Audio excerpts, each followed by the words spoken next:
So the first question up is for the sheriff candidates. What is the most urgent concern facing Bonner County?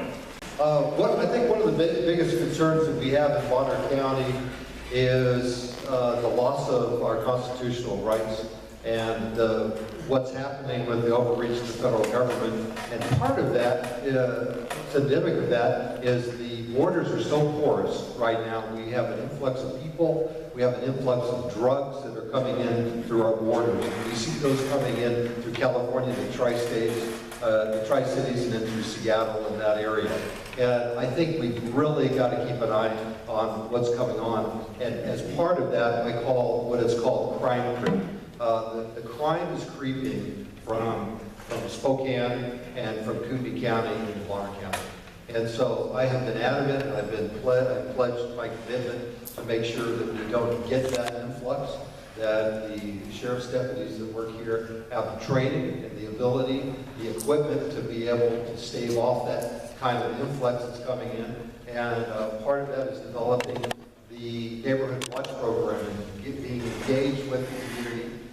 We have volunteers that are going all over the county right now, setting up neighborhood watch programs, getting in the neighborhood and getting the citizens engaged in reporting suspicious activities. Because we can't catch those bad guys that are coming in unless we have a cooperation and that commitment from the community. And we've seen a great improvement in the reporting of suspicious activities, and it's been a very good program.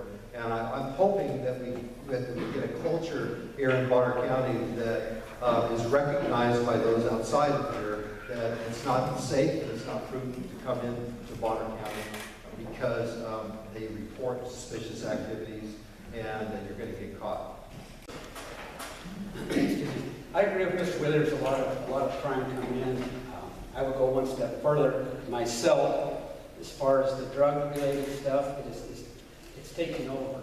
I would implement a drug interdiction program to try and stop it from coming in.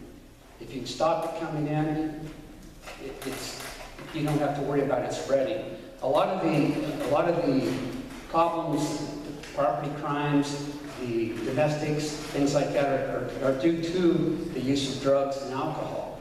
If we can cut that down, get it stopped before it comes in, that's going to take care of a lot of that. And stop a lot of your property crimes. The people are stealing things, they hawk them, they sell them, and they do this to support their habit. If there's no drugs here to buy, they'll have to go somewhere else to do it. Yes, we've got to stop it, I agree. That's one of my plans. Thank you. Do you think that is a wise route to go? And is it harmful to Priest River's plans for the downtown revitalization? One of the reasons you're elected as a county commissioner is to protect the interests of the county. And we have done that vigorously. We filed a lawsuit, I say we, the county filed a lawsuit against the developer because he demonstrated not only in word but in planning that he was going to build on the only access to Bonner Park West. With no other access available that is deeded, no other access that is guaranteed, that would cut off Bonner Park West to all access for the use of the park, for the launching of the boats, and that's a big part of this community.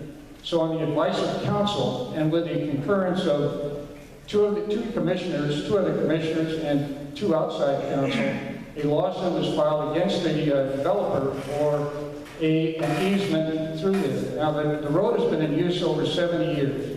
So we filed for a prescriptive easement. That's working its way through the courts at this time. So until such time as someone can guarantee us by deed access to that park, the county will continue to protect that park.